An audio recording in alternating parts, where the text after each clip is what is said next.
Hi everybody and welcome back to Let's Play Tokyo Xanadu EX Plus. So in the last part, Mitsuki decided to join up with the group and help us to try and find Asuka and kind of help to get her back. And so that's pretty much what we're doing in this part. We're meeting up with Mitsuki to kind of head off and find some stuff out in order to try and decipher where Asuka could have gone to.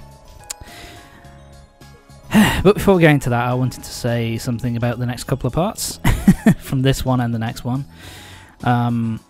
It was at this point that, for this recording, that my Elgato HD60 Pro started to crap out on me. I didn't realise what the issue was at the time, but I basically recorded this section of the game 3 goddamn times in order to, in order to get it to record decently. And even here I had some issues setting up my original HD60S, and so I still have some. So for the next couple of parts there is going to be some frame skipping and some visual issues, which I can't do anything about, so I apologise for that. But I pretty much got it sorted out now and sussed, so all's well that ends well at the end of the day. So fucking hell. But anyway, kind of pissed me off, but what can you do? Anyway, sorry, moving on. So basically, when you go out with Mitsuki here, you have to go off and find 3 people in the hub world. The first one is at the shrine, where he talks about growling hearing growling noises in the fog, and so he's on a date, trying to set up a date, and she's like, "Fuck it, I'm not going. Fuck you." And so he's kind of.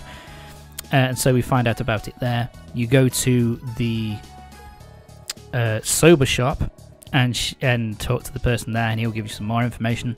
And finally, go to the bookshop in Orion, the Orion bookshop in Station Square. And once you talk to all these 3 people, you get all the information that you need. And basically, what will happen then is when you go to Brick Alley, which continues the plot, and you talk to the woman, I can't remember her name at the moment, but the woman who's in the antique store. Basically, if you talk to all those 3 people first before you head there,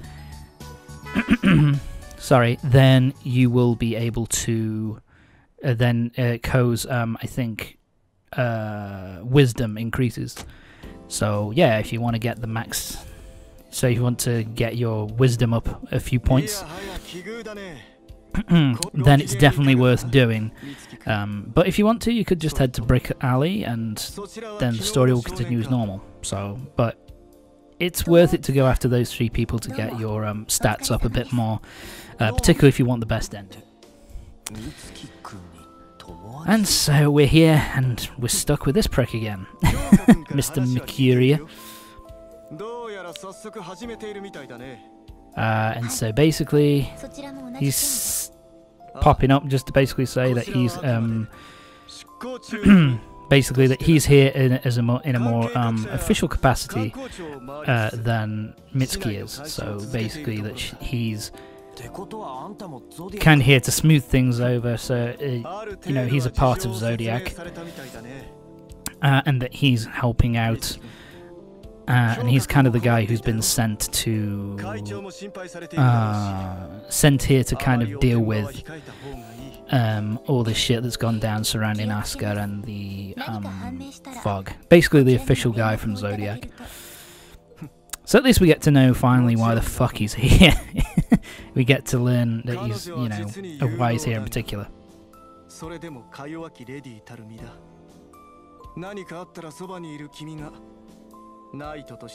That's my job then, is it? I don't fucking think so, kid.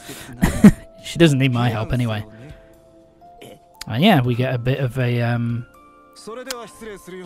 it's not really bombshell, but it's a little piece of info that we didn't have before. Mercuria is there's another glitch. Fuck you. Mercuria, oh god, it's going badly again. Sorry. Mercuria is the fiance of Mitsuki. And we kind of see here that she's, yeah, so his family is the Mercury group, which is affiliated with Zodiac. They do have considerable influence, and so it's like a political marriage, a political engagement for her. My apologies. Yeah, so she's like, she obviously has no interest in getting, in getting hitched to Mercuria, but it's the families are kind of pushing it, and it seems like her granddad is the only one who is thinking about her and what she wants.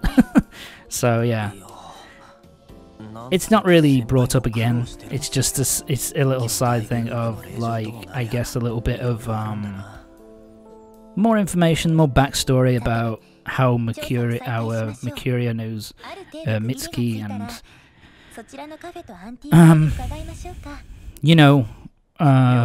what their relationship is. You find out a bit more about their relationship. That's really it, really. Nothing much more to say about it, really. It's nice to know. Oh, here we go. So yes, if you want to continue the story, you go to the antique store. However, it does pay to kind of go into to go into the cafe first, because you get a bit more background information on kind of how Asuka was kind of feeling, and kind of what she was, a bit of insight into what she was kind of thinking about, and how she kind of puts too much pressure on herself as a part of Nemesis. So yeah, but we're going to find out more about that. So yeah, it's worth coming here just to find out a bit more backstory.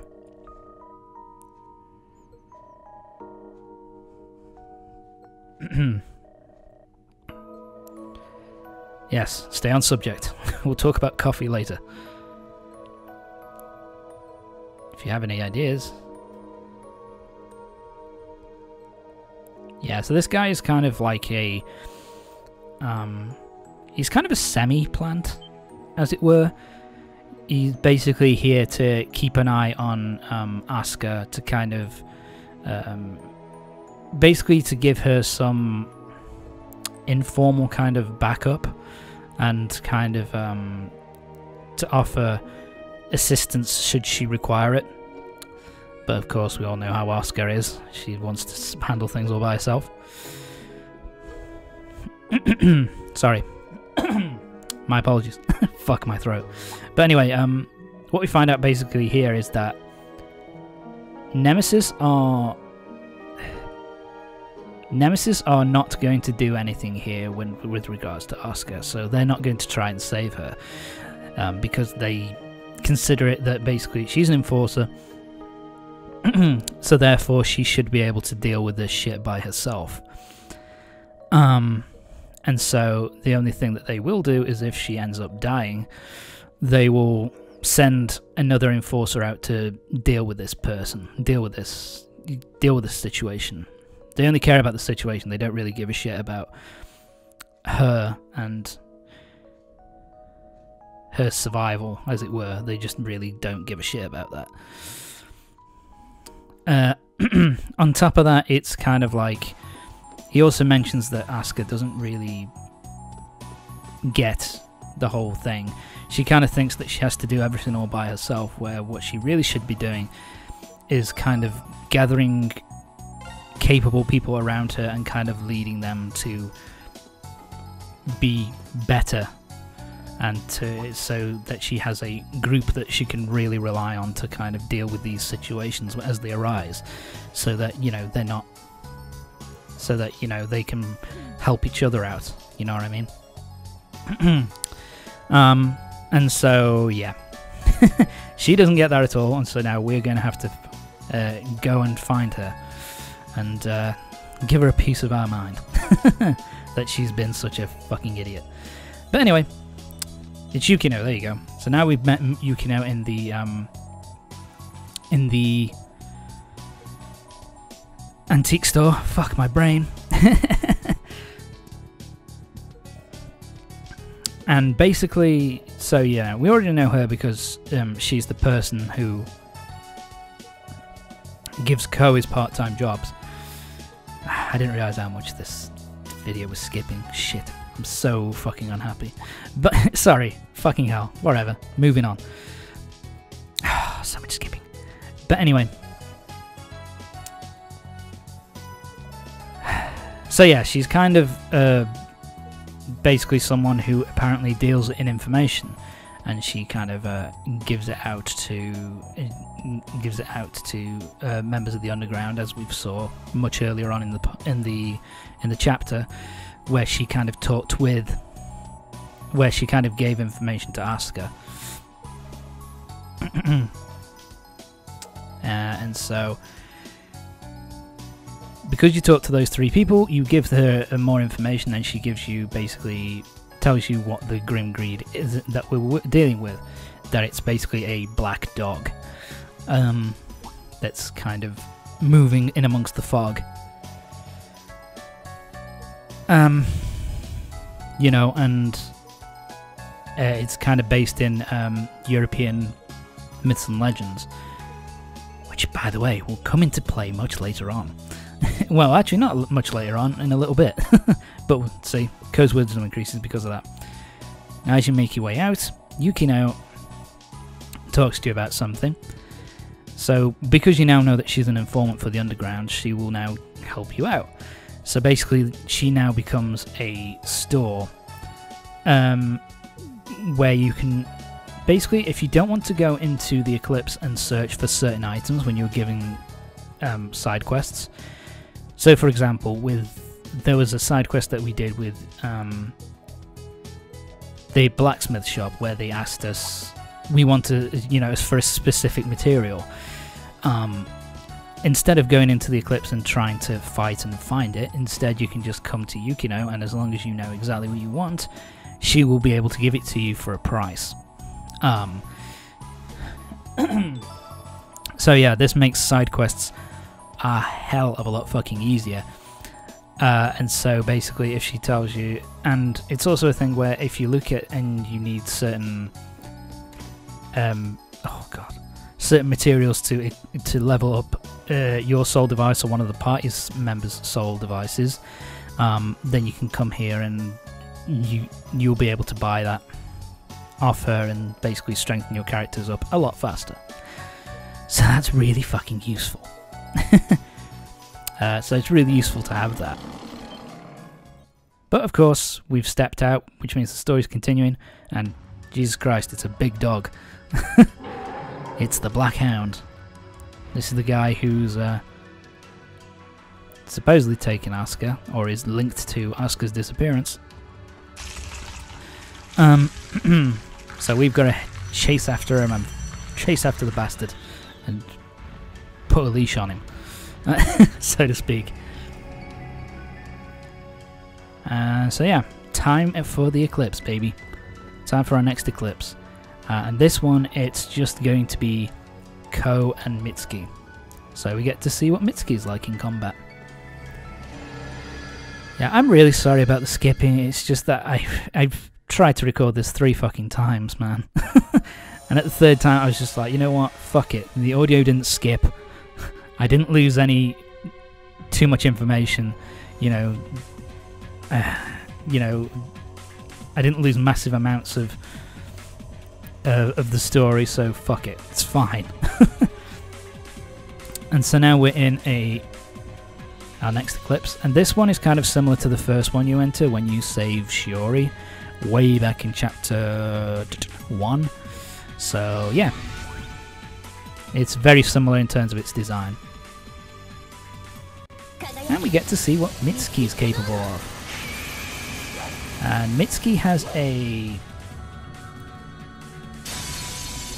his soul device is a staff. It's, to be honest, Mitsuki is more about rapid firing attacks rather than out and out power. So she doesn't hit super ridiculously hard, but she shoots out a lot of concurrent blasts, which makes her a pretty good character.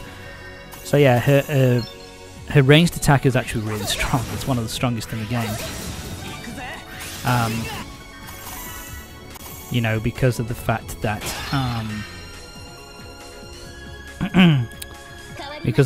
she kind of shoots a lot out concurrently. Now, in terms of a charged up attack, she doesn't have a attack. What she has instead is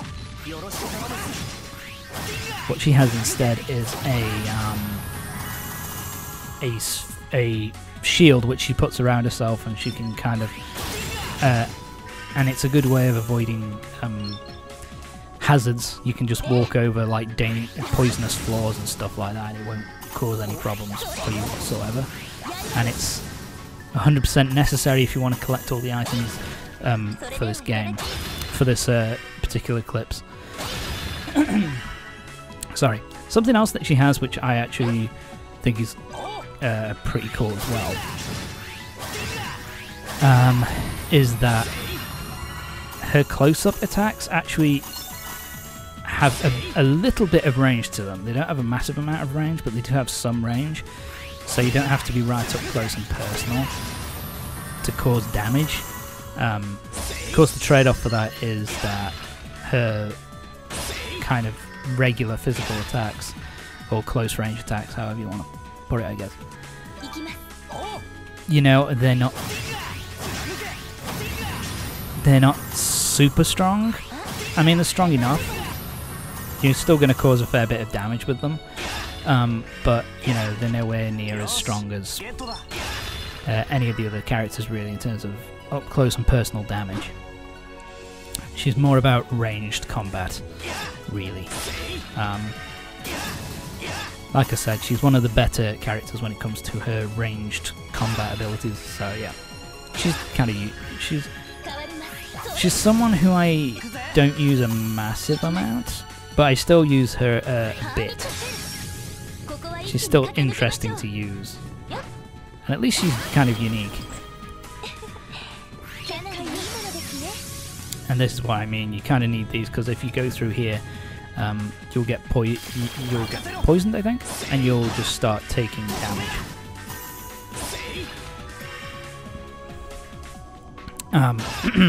So yeah, you'll start taking damage, which is not what you want. I tell you what, I'm sick of this, man. This skipping is really pissing me off. I skipped through and it didn't look like it was too bad, but oh man, I'm so unhappy. It's only 2 parts though. I mean, I can pretty much get it sorted out. It's just so disappointing. It's not as bad as I remember when I first started recording Let's Plays at all. I did Persona 4 Golden, was like the first proper Let's Play I did, and there's like a fair chunk of that playthrough which there's like a good 4 or 5 part stint where it's just video glitches all up the ass, and it's one of those things where I really don't want to re-record another a game again, you know, but I'd be so tempted to do the PC version of Golden, but anyway, whatever. Like you do, you can't win them all, can you? Like I say, it's just these 2 parts and then we'll be done with it. It's just so infuriating. We've basically got one more Eclipse to kind of go through after this, and then that'll be it. I was just fortunate, really, that it doesn't really... that the skipping doesn't affect cutscenes and doesn't affect, like, the understanding the story, because if it did, bloody hell, that'd be atrocious, but whatever. But as I've said, this is basically very similar in design to the original, the first Eclipse that you end up going through.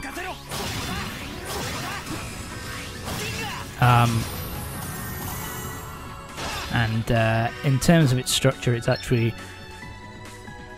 really short. It's a really short Eclipse and pretty straightforward. So there you go. Eclipse is done. Rank S, baby. Nice and easy. Alright, time for the boss.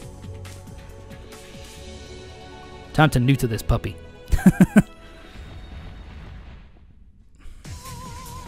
I will say that its design is kind of cool. I kind of like the sleek kind of design, and the head design is kind of cool. It's the Abyss Hound. I like the teeth. The head design I really like. It's kind of sharp and sleek and intimidating. Time to take it on. And of course its weakness is the shadow element.